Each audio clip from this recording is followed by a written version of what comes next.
حتى أهل البدع والأهواء، أهل البدع العقائدية وأهل البدع السياسية. أنا أقول بيننا وبينكم السلف، بيننا وبينكم الكتب، كان فيقول البدع بيننا وبينكم.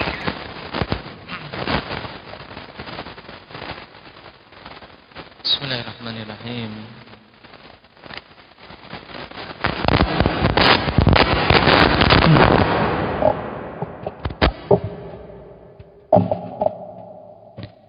Alhamdulillah hamdan katsiran tayyiban mubarakan fih kama yuhibbu rabbuna wa yardah. Asyhadu an la ilaha illallah wahdahu la syarika lah wa asyhadu anna Muhammadan abduhu wa rasuluh sallallahu alaihi wa ala alihi wa ashabihi wa man tabi'ahum bi ihsanin ila yaumiddin. Amma ba'd. Indak ya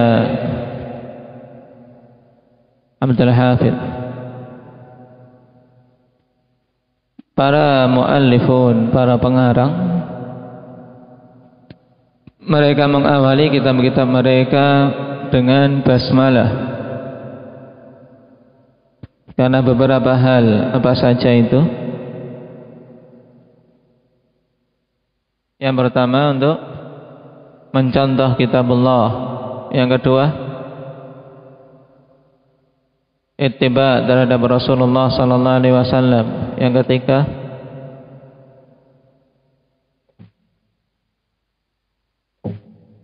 untuk mengharap keberkahan dengan menyebut nama Allah Subhanahu wa taala. Yang keempat,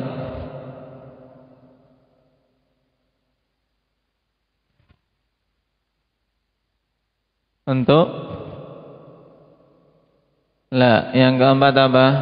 Abdullah, kurang satu. Untuk memohon pertolongan kepada Allah Subhanahu wa taala, untuk isti'anah. Taib. Ini 4 alasan dicantumkannya basmalah di awal-awal penulisan. Taib. Dan kemarin juga kita bahas tentang pentingnya menyebutkan 2 kalimat syahadah di awal-awal khutbah maupun ceramah. Baik itu ceramah secara lisan maupun secara tulisan.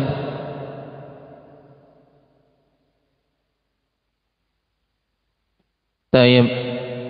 Apa dalil dalam masalah ini Indak ya Zakaria?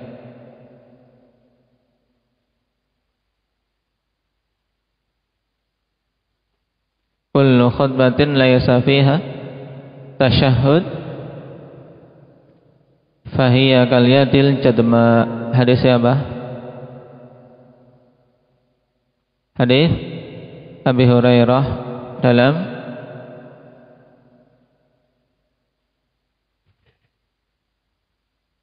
riwayat riwayat siapa hadis ini Anda ya Fadil?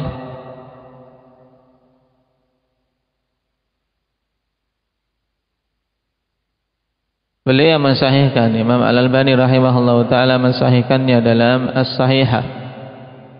Taib.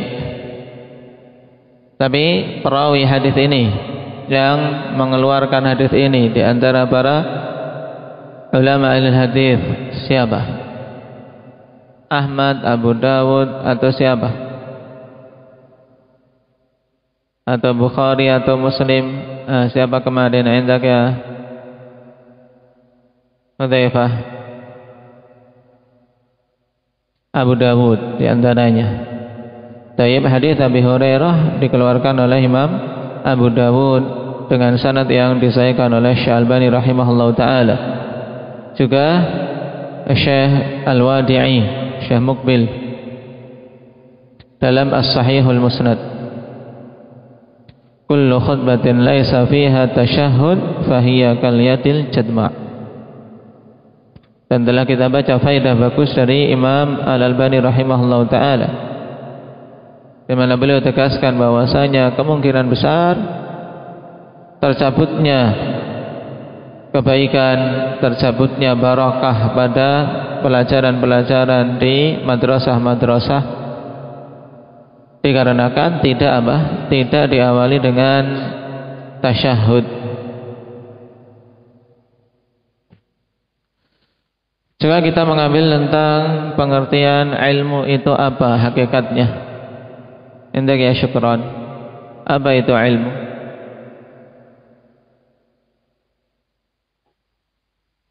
Mengetahui kebenaran dengan dalilnya. Bahasa Arabnya pendek. Nah, ma'rifatul haqqi bidalilih. Al-ilmu ma'rifatul haqqi bidalilih. Itulah ilmu. Ya, hakikat ilmu adalah mengetahui kebenaran dengan dalilnya. Maka berarti akhwan, didorongkan bagi kita semua untuk betul-betul mencurahkan tenaga dalam upaya menghafal dalil dan memahaminya. Naam, karena dalil adalah hal yang mengantarkan kita kepada maksud. Ya, yang mengantarkan kita kepada maksud, itulah dalil. Baik, sekarang kita lanjutkan. Masih pada muqaddimah Imam As-Sa'di rahimahullahu ta'ala. Wal fiqhu ma'rifatul ahkam syar'iyyatil far'iyyah bi adillatiha minal kitabi wa sunnati wal ijma'i wal qiyasis sahih.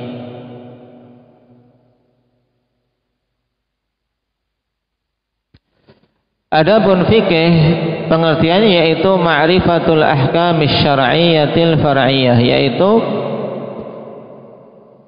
pengetahuan terhadap hukum-hukum syar'i yang sifatnya far'i, sifatnya cabang.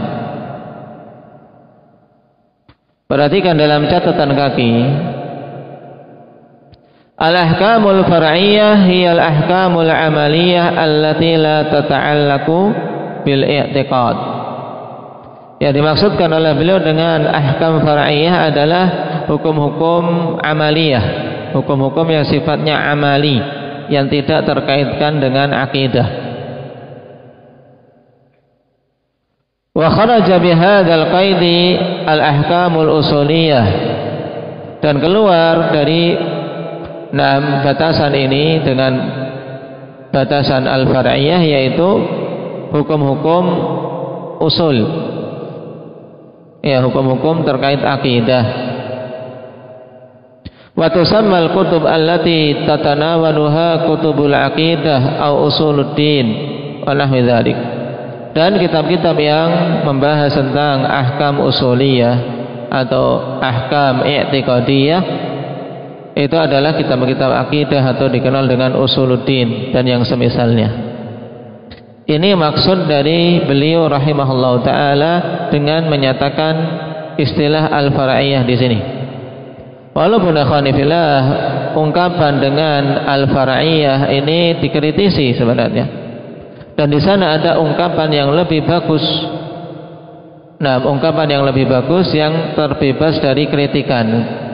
Kenapa kok ungkapan far'iyah dikritisi? Karena pembagian agama menjadi usul dan furu' ini pembagian yang mubtada', pembagian yang datangnya dari ahlil bid'ah, sebagaimana ditegaskan oleh Syekhul Islam Ibnu Taimiyah rahimahullah ta'ala. Muncul dari ahlil bid'ah, di mana mereka membagi agama menjadi usul dan furu'. Usul menurut mereka adalah hal-hal yang terkait dengan keyakinan, dengan akidah. Sedangkan furu' adalah hukum-hukum amali. Dan ini pembagian tentunya yang batil. Kenapa? Karena di sana ada hukum-hukum atau perkara-perkara yang sifatnya amaliyah, termasuk dalam pokok agama. Salat di sisi mereka Mu'tazilah dan yang lainnya dari orang-orang yang mencetuskan pembagian ini, salat masuk dalam furu' atau dalam usul. jadinya tarik. Mereka masukkan dalam furu', cabang, perkara cabang. Jadi sekilas ada peremehan. Padahal salat, zakat, puasa, haji ini termasuk usul, termasuk pokok-pokok Islam, karena itu rukun-rukun Islam. Baik. Jadi ungkapan usul dan furu', nah ungkapan yang apa? Asal pembagiannya adalah mubtada, dan juga apa? Asal tujuan dimunculkannya pembagian tersebut tujuan yang batil. Yaitu apa? Yaitu untuk menolak sekian banyak hadis-hadis ahad dalam pembahasan akidah. Karena ketika mereka mengatakan akidah itu perkara usul, kemudian mereka membuat suatu kaidah yang bid'ah, yaitu berarti kalau itu perkara usul harus dibangun di atas hadis-hadis yang mutawatir. Sedangkan hadis ahad maka tidak diterima dalam pembahasan usul. Tapi untuk pembahasan furu' hadis-hadis ahad diterima. Ini apa? Ini salah satu bentuk batilnya pembagian usul dan furu'. Ya. Jadi kita ketahui tadi, yang pertama pembagian ini tidak ada dibangun di atas dalil. Yang kedua, pada pembagian ini akhirnya memasukkan perkara yang sangat pokok di dalam agama ke dalam kategori sekedar cabang. Salat contohnya. Salat merupakan pokok dalam agama kita, tapi dimasukkan dalam cabang. Ini cukup untuk menunjukkan batilnya pembagian usul dan furu' yang didatangkan oleh Mu'tazilah. Kemudian yang ketiga, tujuannya sudah batil. Kenapa? Karena tujuan pembagian ini untuk menolak sekian banyak hadis-hadis ahad dalam pembahasan apa? Untuk menolak hadis-hadis ahad dalam pembahasan apa? Muhammad Aceh. Jangan kaget. Dalam pembahasan apa Muhammad Sido? Pembahasan usul. Yang dimaksudkan mereka adalah akidah, pembahasan akidah. Jadi hadis ahad ditolak dalam pembahasan akidah, sehingga mereka intinya menolak sekian banyak sifat-sifat Allah Subhanahu wa taala al-fi'liyah. Tapi itu sekilas untuk kalian ketahui ya kawan. Makanya di sana ada ungkapan yang lebih bagus. Ungkapan yang lebih bagus sebagaimana diungkapkan oleh Al-Allamah Ibnu Utsaimin rahimahullahu taala dalam Al-Usul min Ilmil Usul, bahwasanya al-fiqhu adalah apa? Ma'rifatul ahkamis syar'iyyatil amaliyah. Amaliyah yaitu mengetahui hukum-hukum syar'i yang sifatnya amali. Keluar dari batasan al-amaliyah ini yaitu perkara-perkara apa? Akidah, perkara-perkara yang terkait dengan keyakinan, itu tidak dibahas dalam fikih. Fikih itu membahas tentang apa? Hukum syar'i yang sifatnya apa? Sifatnya apa? Afif? Amali, hukum fikih yang amali. Dan kita membahas ini biadillatiha minal kitabi wa sunnati wal ijma'i wal qiyasis sahih, dengan dalil-dalilnya dari Alkitab maupun As-Sunnah serta ijma' dan qiyas yang sahih. Tayyib. Dan pengertian fikih ini bisa diungkapkan dengan ungkapan yang lebih singkat, padat, yaitu apa? Ma'rifatul ahkamis syar'iyyatil amaliyah biadillatiha at-tafsiliyah. Nah, ini pengertian fikih. Jadi kita sedang belajar fikih. Kita sedang mempelajari fikih. Nah, kalau ditanya apa itu fikih? Apa itu fikih? Nah, ibadah. Fikih itu apa? Ahsanta. Fikih itu adalah ma'rifatul ahkamis syar'iyyatil amaliyah bi adillatiha at-tafsiliyah. Pengetahuan terhadap hukum-hukum syar'i yang sifatnya amali, sifatnya amalan, dengan dalil-dalilnya secara terperinci.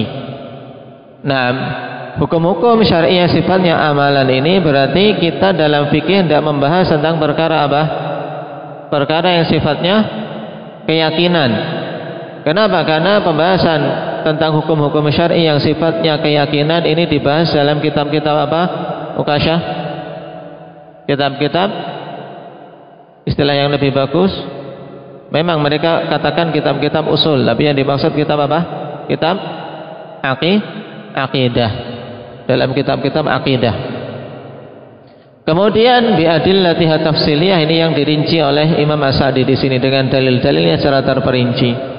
Dan dalil-dalil yang diakui dalam syariat kita, nah, diungkapkan secara ringkas oleh beliau rahimahullah dalam kalimat ini. Ada 4 beliau sebutkan. Yang pertama Alkitab, yaitu dalil dari Al-Quran. Dan ini jelas, ikhwan, Al-Quran adalah dalil pokok dalam penetapan hukum-hukum syar'i secara keseluruhan. Allah Subhanahu wa taala telah berfirman, ya ayyuhan nas qad ja'atkum ya ayyuhan nas burhanum min rabbikum wa anzalna ilaikum nuran mubina. Dalam surat An-Nisa ayat 174. Nah, ini sangat tegas. Ya ayyuhan nas qad ja'akum burhanum min rabbikum. Wahai sekalian manusia, telah datang kepada kalian burhan, bukti-bukti penjelas dari Rabb kalian, dan telah kami turunkan kepada kalian cahaya yang sangat terang. Karena Al-Quran sebagai sumber petunjuk, dengannya kita mengetahui hukum-hukum syar'i. Kemudian yang kedua as-sunnah, yaitu sunnah Nabi sallallahu alaihi wasallam, hadis-hadis dari Nabi sallallahu alaihi wasallam.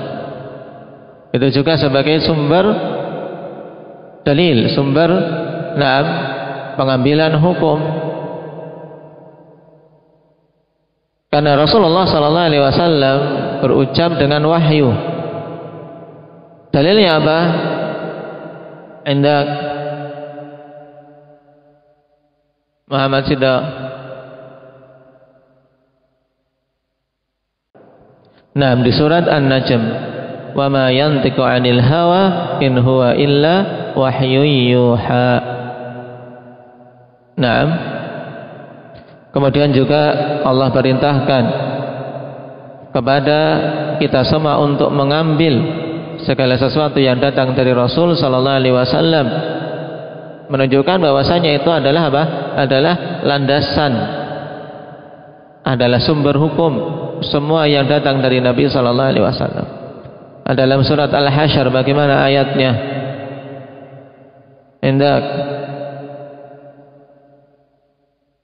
Indak ya Badri.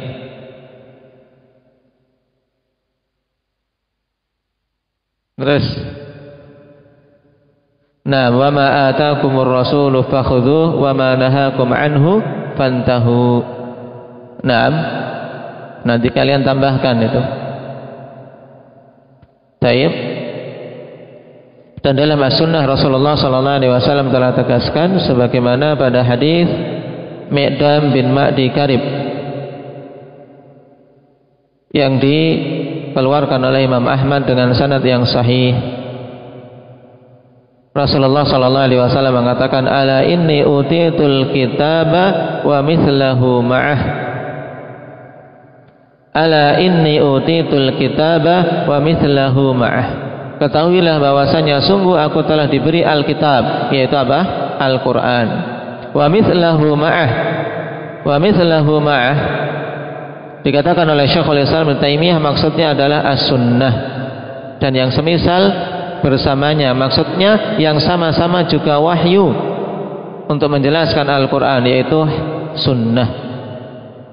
Hadis ini ditambahkan dalam deretan dalil yang menunjukkan bahwasanya as-sunnah adalah sumber dalil. Hadis siapa tadi? Indah ya Mujahid. Sahabinya siapa? Hadis Miqdam bin Ma'di Karib.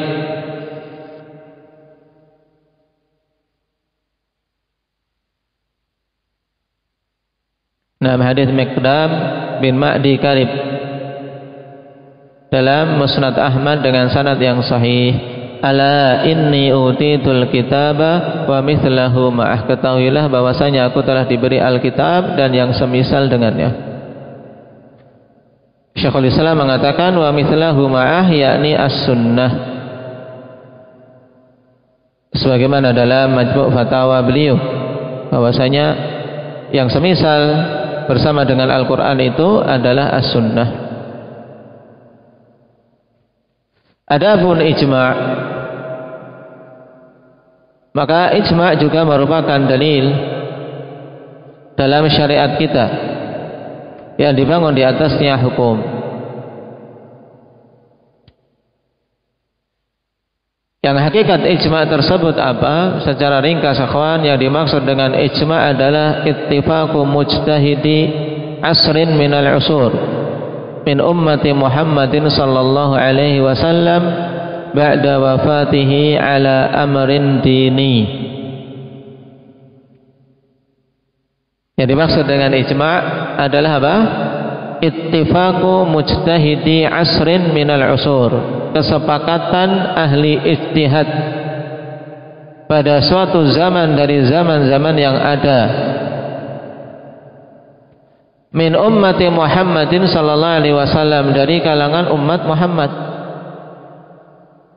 ba'da wafatihi, setelah wafatnya Nabi sallallahu alaihi wasallam, ala amrin dini, di atas suatu perkara dalam agama ini.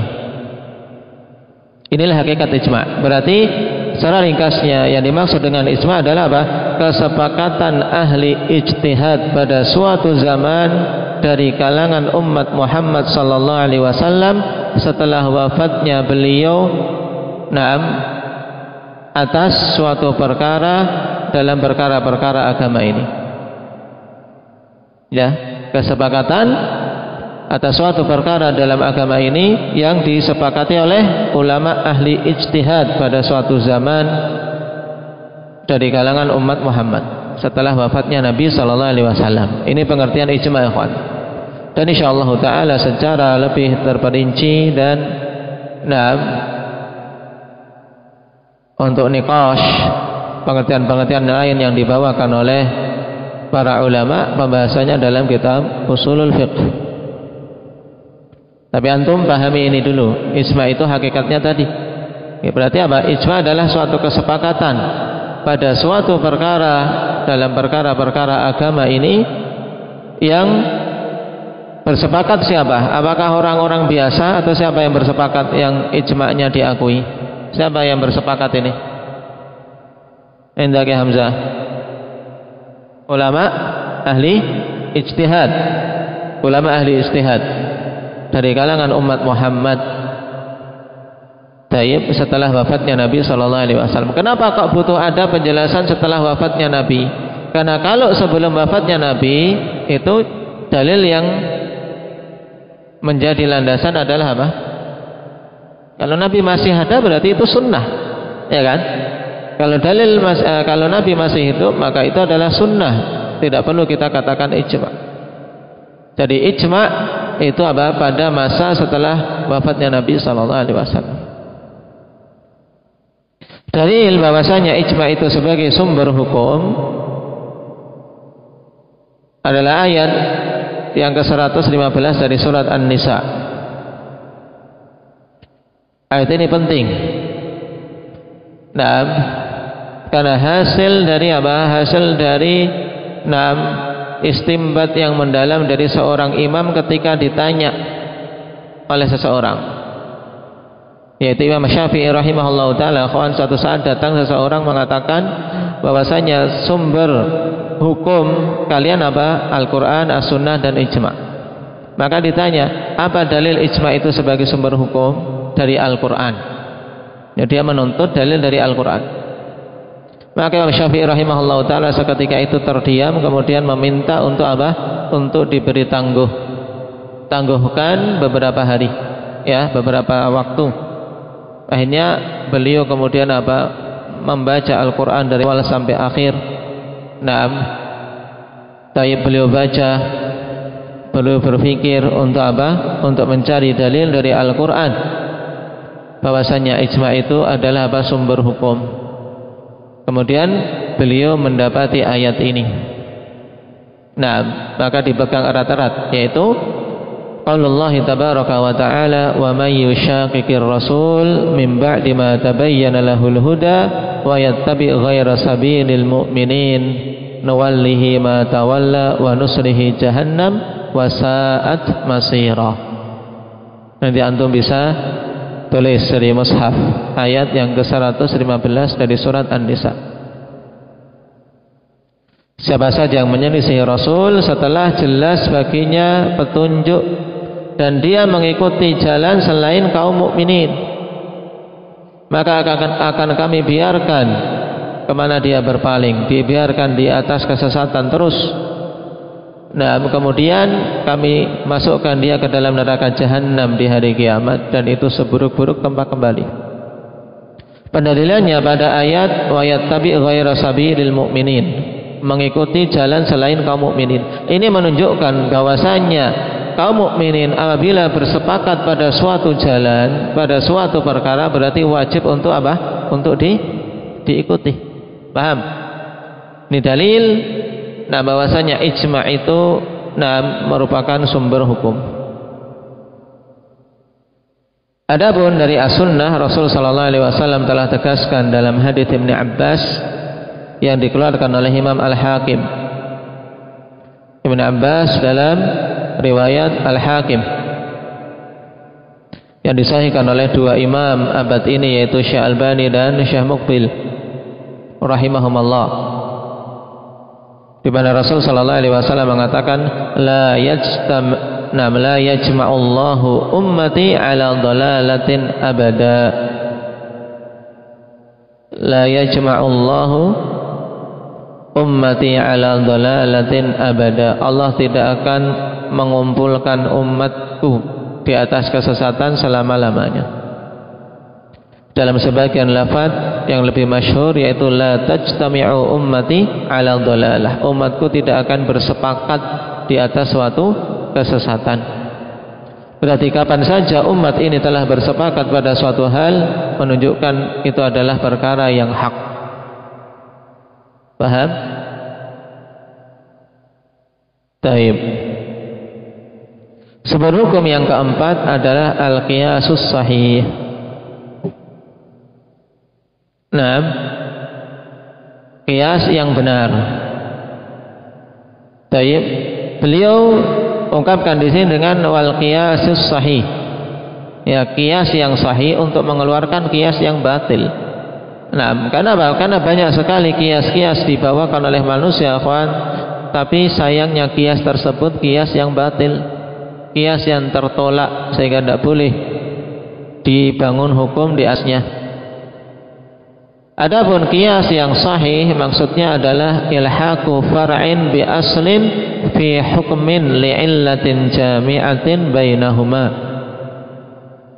Yang dimaksud dengan qiyas yang benar adalah ilhaqu far'in bi aslin, yaitu mengikutkan hukum dari suatu perkara kepada suatu pokok yang sudah ada hukumnya. Fara' ini adalah perkara yang mau diketahui hukumnya.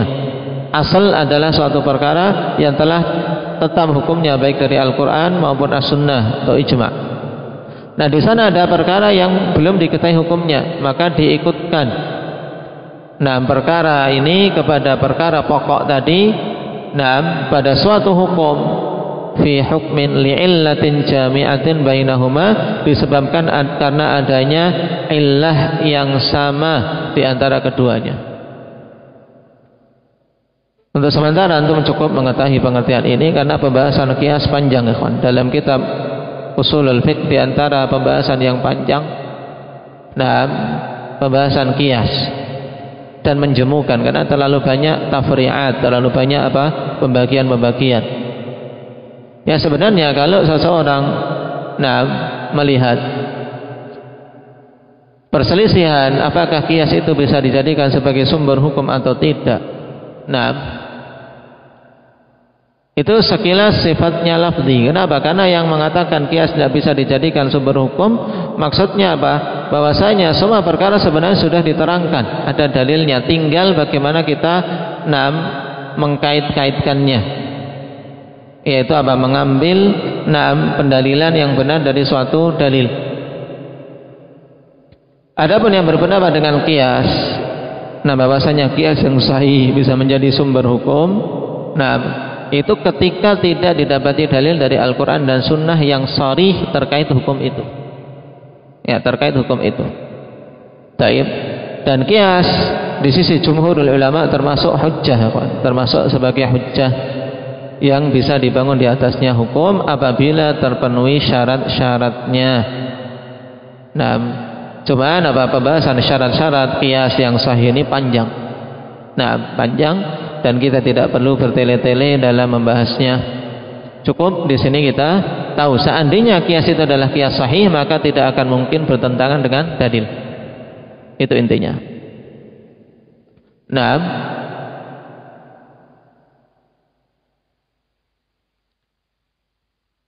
Jadi ini 4 sumber hukum dalam syariat kita, ikhwan. Tapi yang kita akan bertemu dengannya tentunya ketika membahas fikih, karena kita membahas fikih berarti adalah membahas hukum syar'i yang sifatnya amali dengan dalil-dalilnya. Nah ini, antum mau belajar fikih berarti ini, antum harus tahu hukum syar'i yang sifatnya amali tadi dengan dalilnya. Nah berarti di sini kita diseru untuk keluar dari ikatan taklid, baik itu taklid terhadap imam-imam mazhab yang 4 ataupun imam-imam yang lainnya.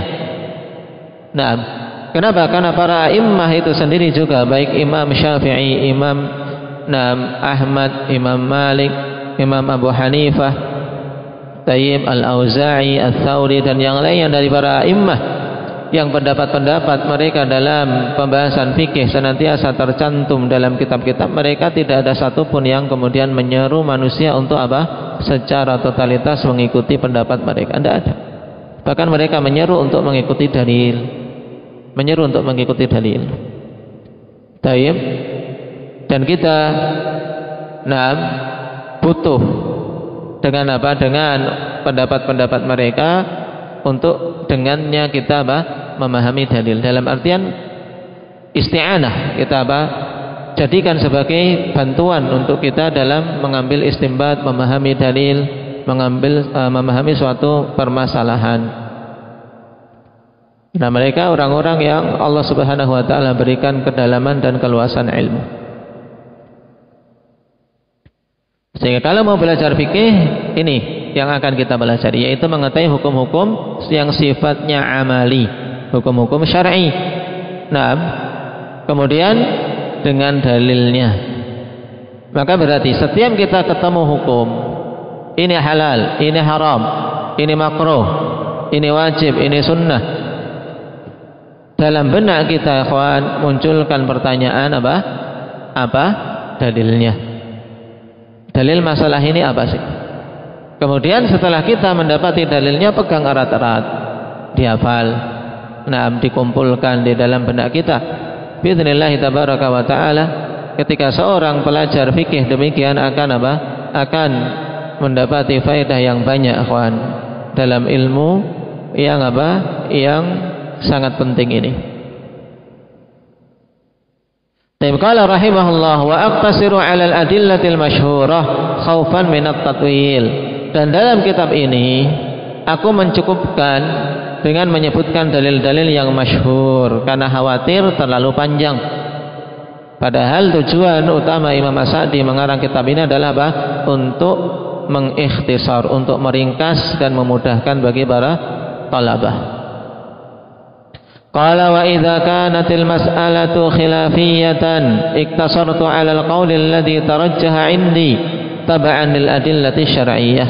Dan apabila permasalahannya adalah permasalahan khilafiyah, dan akan kita dapati banyak sekali permasalahan-permasalahan amaliyah yang diperselisihkan.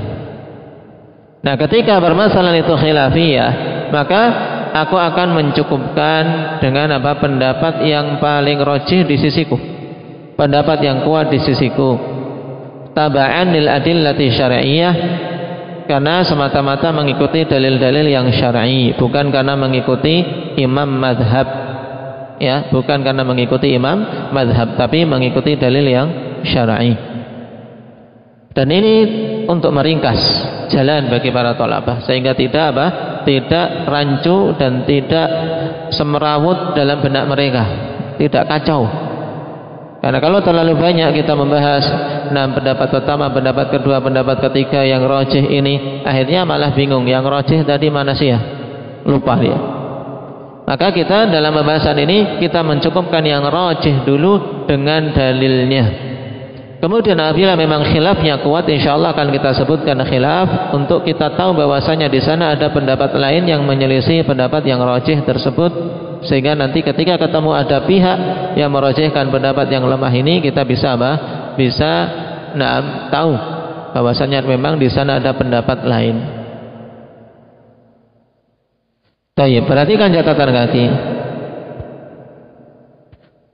Nomor 3 atau nomor 2 tadi untuk dalil tadi. Qala hadhil arba'atu hiya al-adillatul muttafaqu 'alaiha 'indal usuliyyin.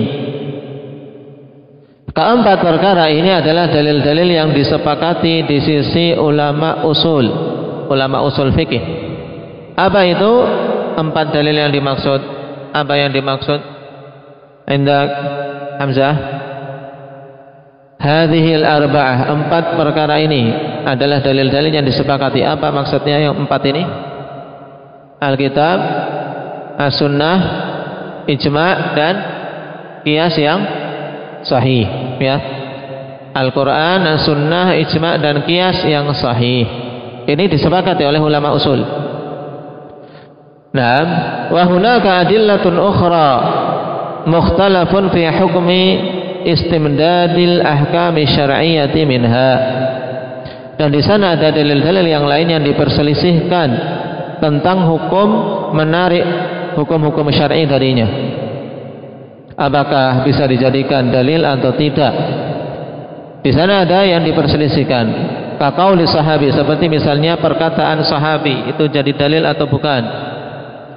Wa syar'i man qablana, juga syariat orang sebelum kita, apakah itu jadi dalil syar'i atau bukan, dan yang seterusnya juga maslahah mursalah dan seterusnya. Wa hiya madhkuratun fi kutubi usulil fiqh, dan itu disebutkan dalam kitab-kitab usulul fiqh. Nah, di sini disebutkan muttafaqun 'alaiha karena khilaf yang menyelisihi tentang masalah qiyas ini akhwan sedikit.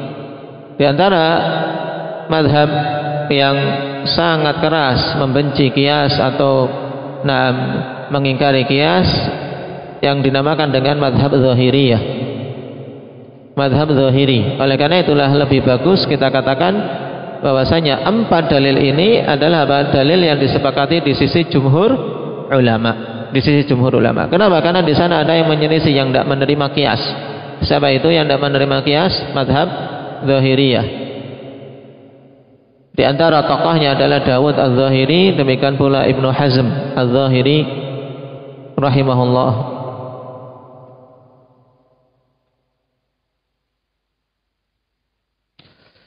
Kemudian pada catatan kaki ketiga, fal mu'allifu rahimahullah bana kitabahu ala qaulin wahidin fil mas'alah.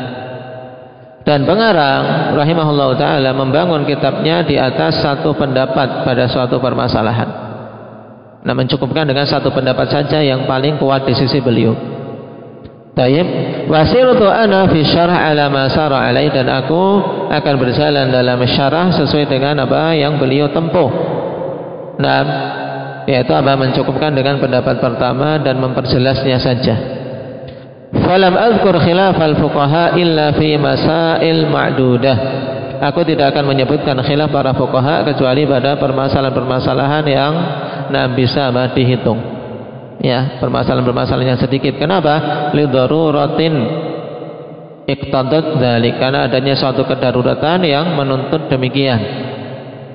Nah, karena terkadang memang butuh kita tahu adanya khilaf, dan itu penting. Bahkan semakin luas ilmu seseorang, ikhwan, butuh untuk dia mengetahui khilaf yang ada. Makanya semakin naik seorang belajar fikih nanti, dia butuh membahas khilaf para ulama, khilaf madzhab, kemudian memperbandingkan dalil masing-masing dan mentarjih. Memilih mana yang paling kuat berdasarkan dalilnya. Taib. Cuman karena kita sedang pada tahapan awal dalam belajar fikih, maka kita mencukupkan dengan satu pendapat yang kuat, kemudian kita bangun dalilnya apa. Kalau butuh mengetahui khilaf, maka kita mengetahuinya secara sekilas dan mengetahui kelemahan dalil mereka apa. Taib, barakallahu fikum. Mungkin itu dulu. Naktahi bihadza, subhanakallahumma bihamdik, asyhadu an la ilaha illa anta, astaghfiruka wa atubu ilaik.